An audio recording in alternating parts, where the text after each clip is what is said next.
Donc je vais vous présenter la séance telle que nous l'avons conçue tous les 5, enfin tous les 6. Donc on va faire, comme on fait souvent à la FDT, sous format de table ronde, avec 4 tables rondes. Donc la première table ronde, mais qui sera précédée, ça sera le premier temps, par une introduction par Jean-Guy Huglot, qui nous présentera en particulier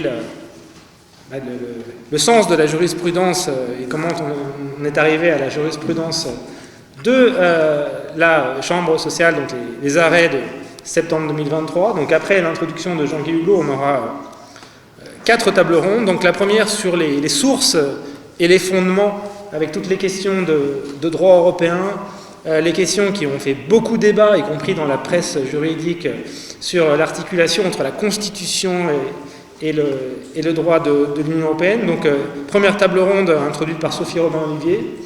Deuxième table ronde, et on a avec nous le grand spécialiste de la prescription, introduite par Julien Icard. Donc, les questions de prescription qui sont évidemment centrales sur ce sujet.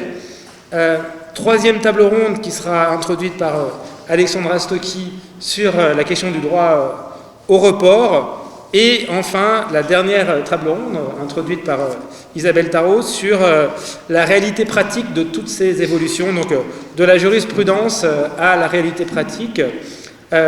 Donc sur le contexte juridique, je suppose que vous avez tous suivi les évolutions, juste, mais vraiment en 2 mots, parce que on en parlera tout au long de cette séance. Donc vous savez que probablement l'une des dernières étapes, en tout cas, de cette saga, si on peut l'appeler comme ça, c'est l'amendement, donc vous savez, qui porte sur toute une série de sujets. Donc les règles d'acquisition des congés payés. Donc vous avez vu que pour tout ce qui est maladie non professionnelle, on est sur 2 jours par mois, donc avec un maximum de 24 jours par an, donc on est à 4 semaines. Sur les AT-MP, ça n'a pas changé, on est sur 5 semaines et la limitation d'1 an a été supprimée. Donc tout ça, on va en discuter. On a des règles sur le droit au report, donc avec des points de départ qui varient. Donc c'est 15 mois, mais bien au-delà des 15 mois. On a tout un tas de règles, notamment sur les points de départ qui vont donner lieu à discussion.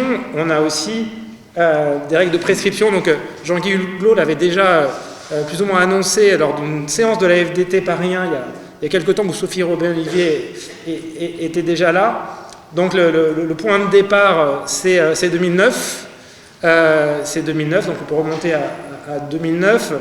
Ceci étant dit, il y a d'autres règles qui se conjuguent avec le point de départ de 2009, avec un délai de forclusion de 2 ans et aussi la prescription triennale.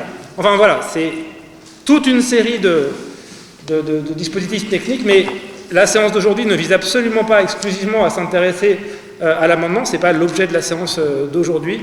C'est donc de réfléchir au droit des congés payés et à toute cette évolution.